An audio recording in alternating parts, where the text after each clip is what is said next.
Hello, I'm Zykyia. I'm here with Stan Tool today and I'm interviewing Adam El-Agez. So welcome.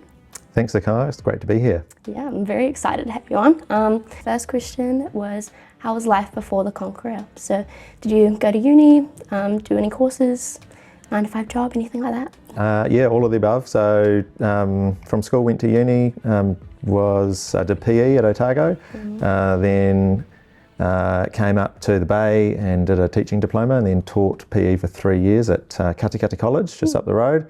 And then, during that time, so that was early 2000s, and then during that time, in my second year, I started a little company that I ran, and then, everything just kind of got a bit too busy, so I left teaching and had an entrepreneurial career from then until now. So I've only had really one 9-to-5 job as a teacher for 3 years. Like, where did business start for you then? Yeah, it actually came from my interest in real estate investing. So I bought my first rental property before I even got my first paycheck, which was, I'm still pretty proud about that. But I was sort of, early 20s and just getting into residential real estate investment. And that's kind of, I think, where the interest in business, it's quite natural to go from that into business. So read a lot of those books, like the back then it was like Rich Dad, Poor Dad, Robert Kiyosaki books. Read some of them.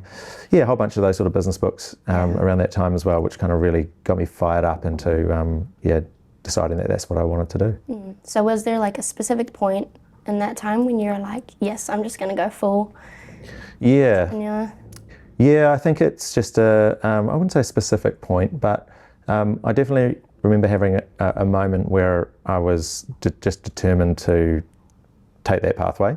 I didn't really value like financial security. I valued a chance at financial freedom. And I think that's probably a key part, because with being an entrepreneur, there's no security, there's no guarantee, it's unlikely that you'll succeed. And I'm comfortable with that.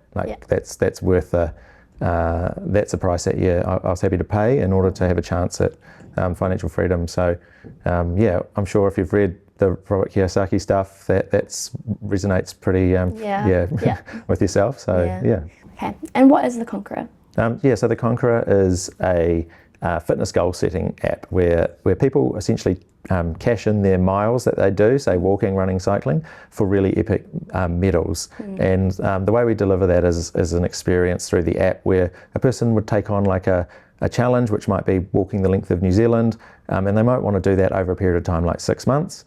So every time they go for a walk, they would log, if you go for a 3-kilometre walk, you would log that into the app and you'd advance down the length of New Zealand incrementally. And as you go down the pathway, you unlock things like postcards, and we plant real trees on your behalf once you reach certain spots. And then at the end, when you finish, we send you a really epic race medal that becomes a bit of a collectible, and hopefully the person wants to continue and do another one. So we've got about 100 different challenges in our portfolio, and they range from length of New Zealand's to Inca trails, but we also licensed quite a few things like Lord of the Rings and Scooby-Doo, Harry Potter and things like that, and we've made virtual challenges out of those IPs as well.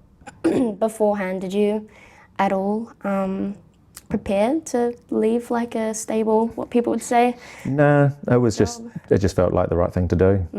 I was keen on pursuing that sort of career path, and I wasn't going to get there as a teacher, even though I enjoyed it day to day. But I was trading my time for money, and there's only so much time you have. So not super clever. So I don't think anyone was going to pay me a lot for my time.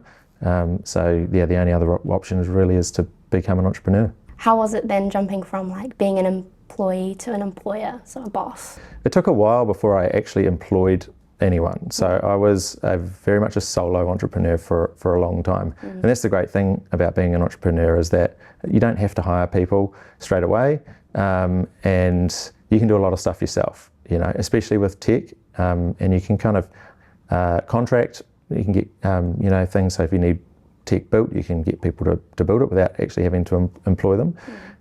But then when the Conqueror started growing and we did start employing people, I ended up employing like quite a few friends. So we had a really cool office environment, and it was really fun. But then when the business became like more serious and we employed like a lot of people who I guess were just outside of my friend group, it takes on a different like level of responsibility, and that became one of the least favourite things of mine, was being an employer, being a boss, dealing with all of the human resources side, and it can get ugly as well. And yeah, so that was definitely not a strength of mine, which was one of the reasons why I ended up leaving.